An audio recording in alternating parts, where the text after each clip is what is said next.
Selamat malam ya, selamat sore menuju malam. Baiklah, pada kesempatan sore hari ini, kita kembali lagi ke pertemuan kita, yaitu tentang, sebentar ya, Ibu share dulu dokumennya ini.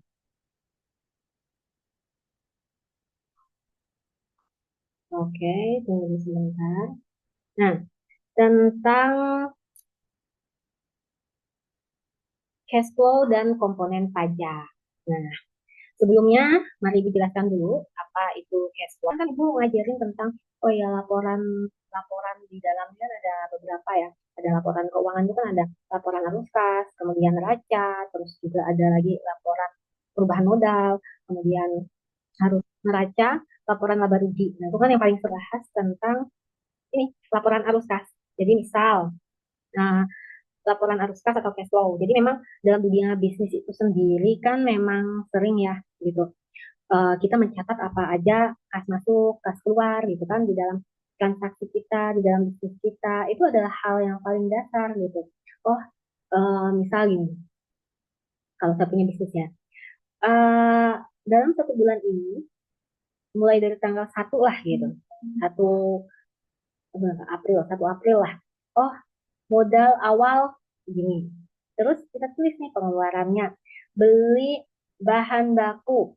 Mama kita buka mie ya, warung mie gitu, atau warung bakso gitu. Beli daging giling sekian.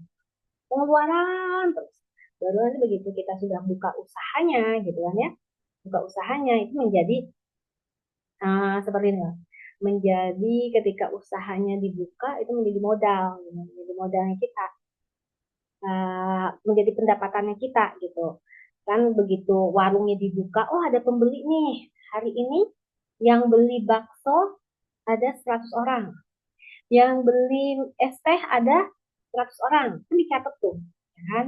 Kemudian bahkan umpama beli gas gitu, dicatat lagi sebagai pengeluaran. Nah, di sini kita mempelajari tentang cash flow dan komponen pajak. Nah, apa itu cash flow? Cash flow adalah semua arus kas masuk dan arus keluar uang nyata dari kegiatan perusahaan selama periode tertentu.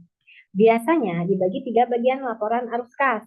Yang pertama, operating cash flow, kas dari kegiatan operasional yang beroperasi gitu ya. Ada penjualan, pembayaran pemasok, ya, yang supplier kita, ada gaji, ada pajak. Jadi penjualan apa aja kita tulis gitu loh, yang menjadi pengeluaran kita gitu pada saat usaha itu beroperasi. Jadi ketika seumpama warung baksonya itu dibuka, kan dibuka gitu. Nah, kegiatan pada saat warung itu beroperasi, kamu catat gitu loh. Nah, kemudian ada investing cash flow, kas keluar atau masuk untuk investasi pembelian atau penjualan aset tetap, investasi jangka panjang. Nah, investing cash flow ini adalah ketika seumpama saya itu mau buka usaha, tetapi saya nggak mau sewa karena kan tahu sendiri ya, apalagi sewa di Semarang ini kan memang mahal banget. Setahu saya kalau kayak ruko, kayak ruko, terus ruko aja lah itu paling nggak 150 juta ya setahun, coba. Kemudian em, memang rukonya strategis gitu. Kalau mau agak jauhan sedikit tuh 60 juta setahun. Tapi kalau mamanya di mall ya, di mall itu coba ibu ingat, 15 juta itu belum, itu baru sewa tempatnya aja. Belum bayar listriknya, bayar gasnya, ya. Anggaplah jadinya tuh 15 ditambah 8 juta, 23 juta. 23 juta kali 12 bulan. 276 juta buat bayar sewanya aja. Ya apa enggak, mending beli beli tanah aja terus kemudian dibangun aja ya gitu. Kalau berjalan setahun bisa tembus berapa itu? 400 jutaan gitu. Nah, memang mungkin omsetnya tinggi ya. Coba ya, kalau seumpama jualan ini omset 60 juta ya kan. Eh, omset sebulan 60 juta lah. Untuk mungkin 40 juta, 60 juta. Dikurangin biaya sewanya dan lain-lain 23 juta. Dikurangin gaji pegawai. Zero gaji pegawai. 2 jutaan. 2 juta kali lah 6. 12 juta ya kan. Dikurangin dengan bahan baku. Kan hanya ambil umpamanya dari 25 juta ini. Dari 25 juta ini hanya 4% keuntungan. Berarti cuma 1 juta. Dapat untungnya. Wah, minus sekali ya. Belum biaya lain-lain. Kalau mau dihitung biaya-biaya lagi, berarti sangat rugi gitu. Sebenarnya udah punya bayangan harusnya ya. Itu seperti apa. Nah, jadi daripada mungkin ada pengusaha yang berpikiran, daripada saya harus sewa tempat dengan harga semahal itu, lebih baik saya beli aja dulu gitu. Beli aja dulu tanah gitu. Daripada nanti bayar sewa dulu gitu. Toh saya kalau saya beli tanah itu kan enggak apa ya namanya, kalau ada apa-apa, ada kemungkinan apa-apa, saya bisa jual tanah itu atau saya bisa saya beli habis itu saya gadai gitu ya. Toh apa bedanya saya beli dengan saya gadai gitu. Kan bisa ya seperti itu. Pemikirannya tuh macam-macam lah ya namanya orang berwirausaha ya gitu. Tetapi sebagai wirausaha seharusnya punya pemikiran plan A, plan B, plan C, plan D, even that, even do ya. Kalau bangkrut nih gimana gitu. Setiap setiap pengusaha tuh harus mampu berpikir seperti itu gitu. Bukan cuman mikirin jangka pendek aja gitu. Yang penting saya berani dulu. Loh, kamu kalau berani-berani dulu gitu loh. Seharusnya kamu mikir gitu loh. Anda itu mikir apa akibat dari keberanian Anda, apalagi kalau seumpama sudah menikah. Nah, urusan apa ya terkait dengan uang itu kan sangat rentan gitu loh. Sudah eh seumpama bisa memancing pertikaian suami istri, bisa seperti itu ya gitu. Apalagi kalau eh ya namanya orang bisnis lah ya gitu. Tetapi seharusnya seorang yang berjiwa pebisnis itu bukan hanya modal berani doang dalam hidup, tapi perhitungannya harus kuat. Resiko yang diambil itu tinggi gitu. Karena resiko yang diambil itu tinggi, um, pasti potensi kembalinya juga besar. Gitu. Kalau hanya memikirkan yang saat ini, tidak memikirkan nanti gimana-gimana, itu pasti bakal rugi gitu loh. Dan juga harus memikirkan nggak cuman itu ya, tapi juga uh, ibu lupa. Udah lah, pokoknya itu tentang investing cash flow ya. Jadi dia bisa mencatat kas keluar atau masuk untuk investasi pembelian atau penjualan aset tetapnya gitu. Kemudian ada financing cash flow, kas dari pendanaan atau pinjaman masuk atau pelunasan hutang, penerbitan saham atau pembayaran dividen. Kita ambil yang sederhana lah, saya kasih contoh. Kas dari pendanaan atau pinjaman masuk. Ini kayak mana gitu loh. Kas dari pendanaan atau pinjaman masuk ini. Nah, sekarang umpama kita mau berbuka bisnis, tetapi dapat usahanya itu dari mana? Semuanya dari pinjaman bank gitu loh. Ini kan berarti udah semuanya dari pinjaman bank. Kemudian kalau sampai salah perhitungan, waduh, itu bisa hancur loh. Gak cuma bisnisnya yang hancur, keluarganya juga bisa hancur gitu loh. Makanya ketika seseorang memutuskan berwirausaha, di saat dia tidak punya fix fix income setiap bulan gitu. Jadi yang memang modal ini ya, kan ada tuh orang yang berwirausaha karena dia nggak punya penghasilan sama sekali. Jadi langsung aja dia saya buka usaha. Tapi dia kadang menyanyiakan dana yang ada gitu loh. Menyanyiakan dana yang ada gitu. Terus saya konyol banget gitu ya pengusaha yang seperti ini. Seharusnya sebenarnya yang paling aman. Kita itu kalau mau berwirausaha, buka bisnis apa gitu. Paling ada fix income kita gitu loh. Jadi kalau terjadi apa-apa dengan usaha ini gitu. Jadi apa-apa dengan usaha ini ini loh bantu loh fix income ini gitu.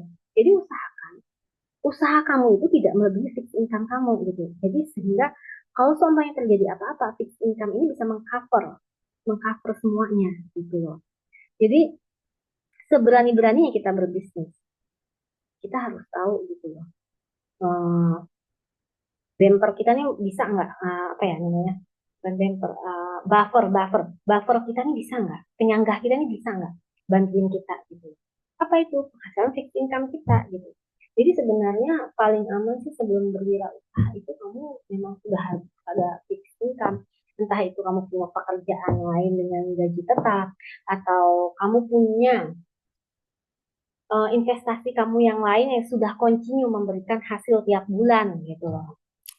Tanpa kamu awasi, nah, itu bisa menjadi fixed income kamu. Tetapi sebagai seorang pengusaha itu harus memikirkan seperti itu. Tapi itu juga sih wirausaha yang nggak memikirkan sampai sana gitu. Terus kalau mamanya gagal yang salah-salahin orang lain gitu. Nah, ada tuh nggak tanggung jawab banget, nggak tanggung jawab banget yang seperti itu ya. Hidup cuma sekali, harus penuh tanggung jawab dan berani menanggung risiko atas perbuatan yang telah dilakukan. Seperti itu. Ya, apalagi nah, ini kembali lagi khas dari pendanaan pinjaman masuk. Yaitu tadi kalau umpamanya bisnisnya diambil dari hutang semuanya. Kamu harus pikirin nih bayar bunganya kayak gimana gitu loh. Apalagi kalau bunganya yang tinggi gitu ya. Berarti saya harus dapat pendapatan berapa nih setiap bulan sehingga mampu mengcover pinjaman ini. Gitu. Kalau saya harus dapat pendapatan segini, apa yang harus saya lakukan? Bukan hanya nyuruh-nyuruh pegawainya aja yang kerja. You sebagai bos harus terjun ke lapangan, harus masuk di dalam bisnis itu dan menguasai semuanya. Kalau perlu, nggak usah banyak-banyak lah pegawai. Kamu sendiri yang jadi pegawai di situ. Kamu yang kamu yang gantiin pegawainya. Saya yang masak, saya yang ini gitu loh. Kalau seumpamanya mikir aja udah nggak bisa gitu ya terhadap bisnis ini, kamu harus masuk dong. Bukan cuma angkat-angkat es batu doang, tapi kamu harus masak minyak, ya kan? Tungguin kasirnya gitu loh. Ketika berbisnis, jangan pernah percaya sama pegawai. Harus ada awas. Disitulah yang namanya wirausaha. Orang bisnis itu seperti itu gitu loh. Selalu ada awas. Supaya apa? Dengan adanya awas, sikap yang awas dari diri kita, itu sebenarnya sedang itu memang hal yang sangat wajar yang harus dimiliki setiap orang gitu. Bukan kamu ini berpikiran suzon aja deh jadi orang, kan nggak seperti itu. Ini bisnis ya, ini duit. Kalau ada apa-apa kena loh semuanya. Harus gitu mikirnya, ya kan? Dan next, ini contoh singkat aliran kas. Penerimaan penjualan kas masuk ya 200 juta. Pembayaran bahan dan gaji 120 juta. Keluar kas keluarnya. Bunga dibayar ini dari pinjaman tadi ya 5 juta. Keluar nih 5 juta. Pajak dibayar 10 juta. Maka operating cash flow-nya adalah 200 juta dikurangin 120 juta dikurangin 5 juta dikurangin 10 juta, keluarlah 65 juta. Nah, ya kan? Dari masuknya segini, ya kan? Terus pembayaran bahannya segini, keluar bayar bunga, dan keluar bayar pajak, ketemunya 65 juta. Ini namanya operating cash flow. Yang maksudnya tadi adalah kas dari kegiatan operasional, penjualan, pembayaran pemasok, gaji, pajak gitu ya. Nah, bentar dulu.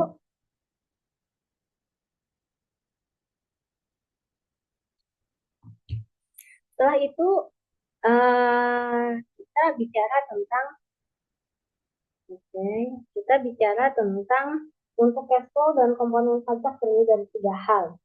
Oke, cash flow dan komponen pajak terdiri dari tiga hal. Apa aja itu? Yang pertama, depresiasi. Apa itu depresiasi? Pembebanan biaya atas penurunan nilai aset tetap, misal SIM karena penyesuaian usia, produksi ya. Nah, apa dan contoh pengaruhnya pada pajak atau depresiasi itu bukan pengeluaran kas saat dicatat, bukan pengeluaran kas saat dicatat. Namun depresiasi mengurangi laba kena pajak sehingga mengurangi jumlah pajak yang harus dibayar. Ini disebut tax shield. Tax shield, pajak yang harus dibayar. Oke, berarti dia bukan di laporan arus kas, tapi dia ada di laporan laba rugi. Laba rugi itu kan dimulai dari penjualan, kemudian juga penjualan dikurangin beban, penjualan HPP ya, penjualan HPP ketemu laba after tax apa no, no, no, before tax. Bukan, masih laba, belum laba ya. Terus habis itu, habis penjualan dikurangin HPP dan dikurangin beban, itu ketemunya EAT, earning after earning before interest and tax. Mengurangi laba kena pajak. Berarti pas di bagian EBIT masuklah depresiasi. Depresiasi masuk, kemudian interest masuk, kemudian pajak masuk. Baru itu dapat EAT-nya, earning after tax. Nah, di sini jelasin. Namun depresiasi, sorry. Namun depresiasi mengurangi, namun depresiasi mengurangi laba kena pajak, sehingga mengurangi jumlah pajak yang harus dibayar. Laba kena pajak. Berarti depresiasi itu di bagian EAT ya, earning after tax. Laba kena pajak. Depresiasi setelah earning after tax dikurangi lagi depresiasi. Ya, dia laporan laba rugi. Contoh, perusahaan membeli mesin seharga 100 juta.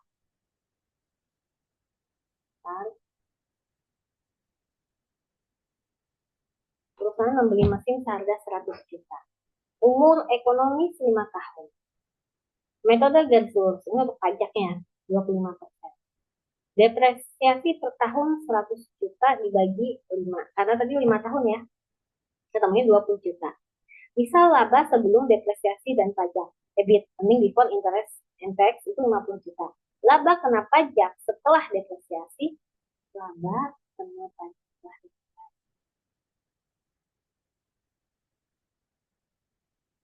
Ini 50 juta. 50 juta itu apa? 50 juta ini ya. Laba kena pajak dia EBIT itu dikurangin depresiasi ketemunya 30 juta. Pajak terutang 30 juta ini dikalikan 25%. Oh, berarti dia ada 7 juta 5. Jika tidak ada depresiasi, jika tidak ada depresiasi, pajak 50 juta dikali 25%. Coba kita saya carikan dulu ya tentang laporan laba rugi. Jadi kita biar bisa nyambung di sini. Sebenarnya saya seharusnya ada ya menuliskan tentang laporan laba rugi. Oh, di sini belum ada. Biar sama-sama ingat ya, gitu. Saya carikan dulu dokumen untuk laba rugi. Bentar.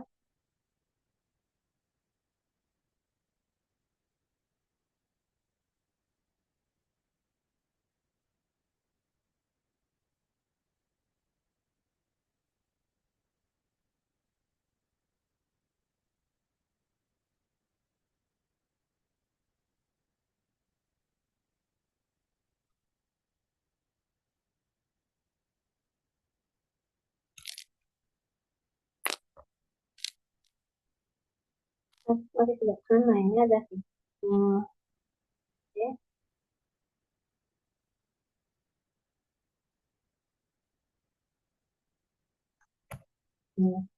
Bentar, saya jelasin. Sambil saya cari dulu ya.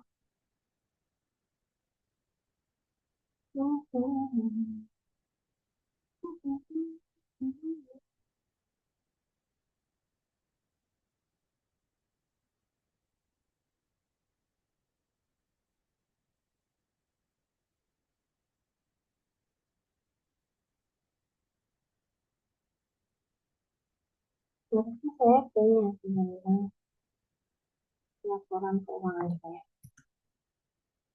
Aku nanti baca.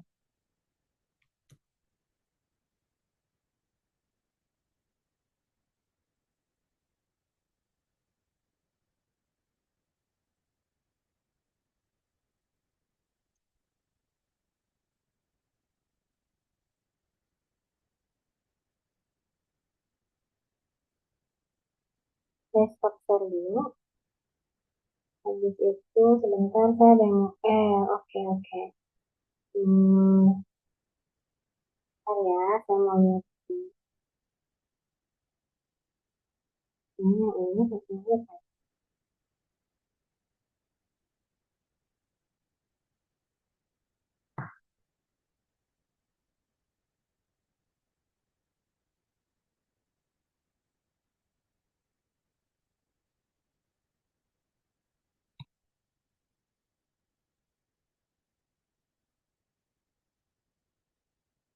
Saya share ya untuk saya share. Oke, saya share dulu yang satu ini tentang akuntansi dasar.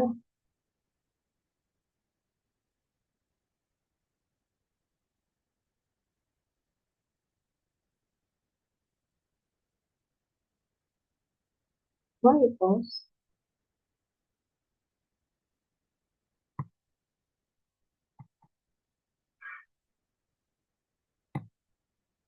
Emang nggak bisa lihat tuh gimana sih ya? Sebentar ya.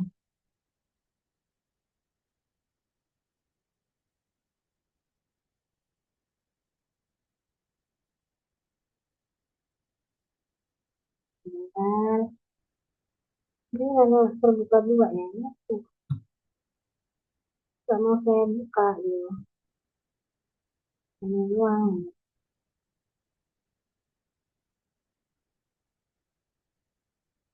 Sebentar ya, saya ini mau mengajukan hmm, akuntansi ya.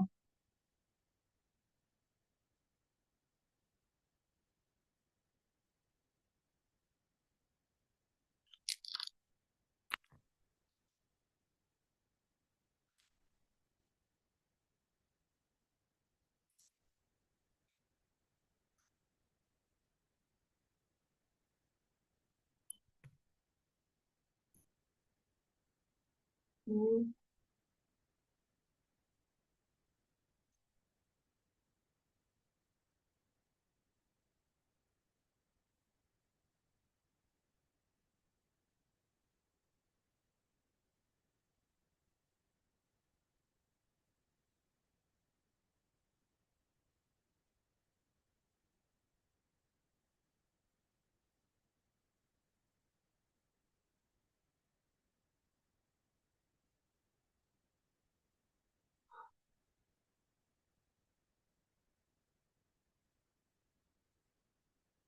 Nah, ini saya share.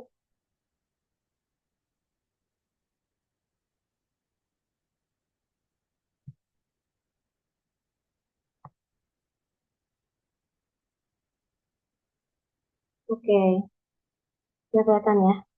Nah, ini saya naik dulu. Nah, ini kan tadi kita bicara tentang ini ya, perusahaan dari ini. Saya sertakan di sini. Kita copy dulu, kita oke. Terus sampai di sini. Saya taruh lagi sini gambarnya. Nah, ya. Yang namanya ini polanya aja ya, bukan bukan sama. Perusahaan membeli mesin seharga 100 juta. Umur ekonomis 5 tahun. Metode garis lurus tarif pajak 25%. Misal depresi per tahun 20 juta nih ya. Misal laba sebelum depresiasi, laba sebelum depresiasi dan pajak. Ini berarti ini laba kotor ya. Laba sebelum depresiasi di sini ada ini belum laba bersih. Harusnya laba sebelum pajak dan depresiasi. Berarti kan di sini 50 jutanya di sini. Kemudian setelah kena depresiasi di sini tulis lagi di bawah earning before interest tax di bawah ini tuh ditulis earning before interest tax, kemudian ditambahin depresiasi. Nah, kan jadinya 50 juta dikurangin 20 juta, dia 30 juta baru tax. Taxnya berapa? 25%. 25% sehingga 7.500. Sehingga sisanya adalah kan tadi 50 juta, 30 juta dikurangin 7.500. Jika tidak ada depresiasi pajak. Benar. Saya hitung dulu ya, 50 juta. Saya kan tinggal 30 juta. Nah, ini laba 30 juta. Dikurangin 7,5 juta. 30 juta. Dikurangin 7.500. Kan 7.500. Kan 22.500. Kemudian ada depresiasi. Depresiasinya adalah 25%. 50 juta ini dikalikan 25%. Jadinya 12.500.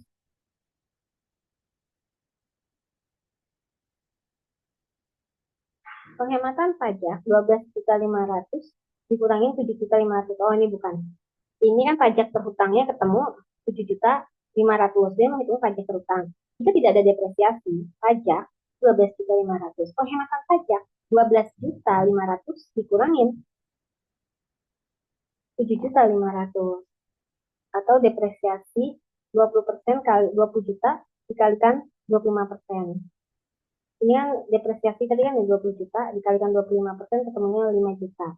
Berarti kalau ada depresiasi 12.500.000 jika tidak ada, nah berarti kan pajak dikurangin PAT 7.500.000 kurangin 5 juta harusnya 2.500.000. Jadi 12.500.000 kan dia tidak ada depresiasi. Padahal di sini ada depresiasi. Kalau ada depresiasi berarti 5 juta. Berarti pajak dikurangin depresiasi 2.500.000. Gitu ya, paham ya? Bunga dan dividen. Perlakuan pajak dan efek kas.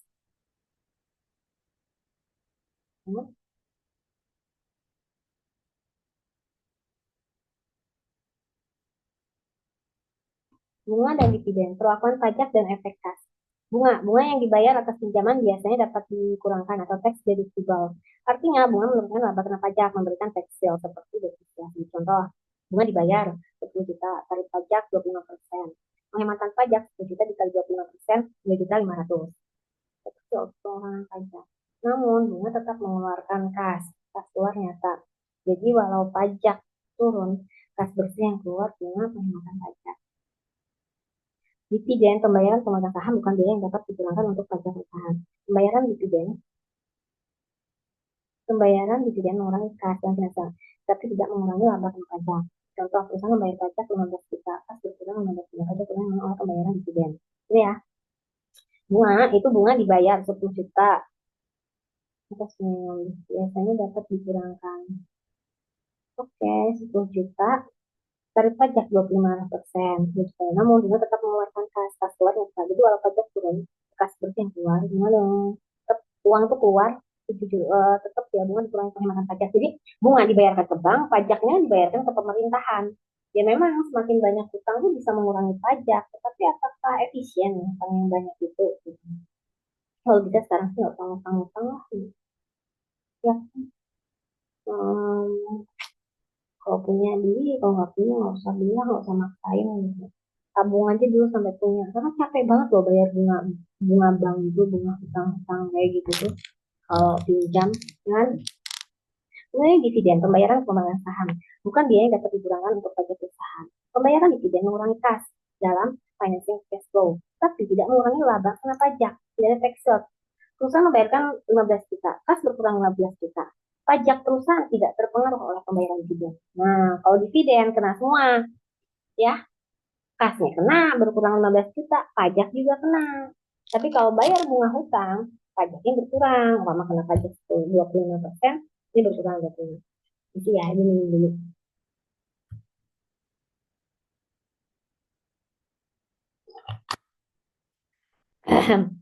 The next, non-cash charge, depresiasi, amortisasi, depresi. Semua ini adalah biaya akuntansi yang tidak mengalirkan kas saat dibebankan. Ya. And then biaya yang tidak mengalirkan kas saat dibebankan. Depresiasi aset tetap, dan aset tetap itu kayak mesin, gedung, gitu kan, tanah, itu kan aset tetap. Dan aset bergerak itu mobil, motor, gitu.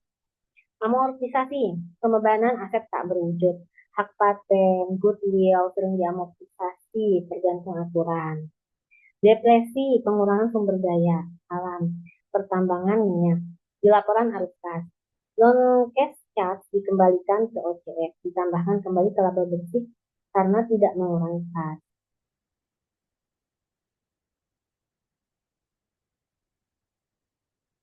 Nah, ini tadi ya tentang laporan keuangan laba rugi, rumus-rumusnya cuma sebentar. Ini kan, oh ini nggak ke copy semuanya. Jadi kita tuh di laporan itu apa ya bilang, laporan itu ada 5. Yang pertama laporan keuangan laba rugi, laporan perubahan modal, laporan neraca, laporan arus kas, nah cash flow ini masuk laporan CALK, catatan atas laporan keuangan. Jadi ada pengecualian gitu ya di CALK itu, gitu ya.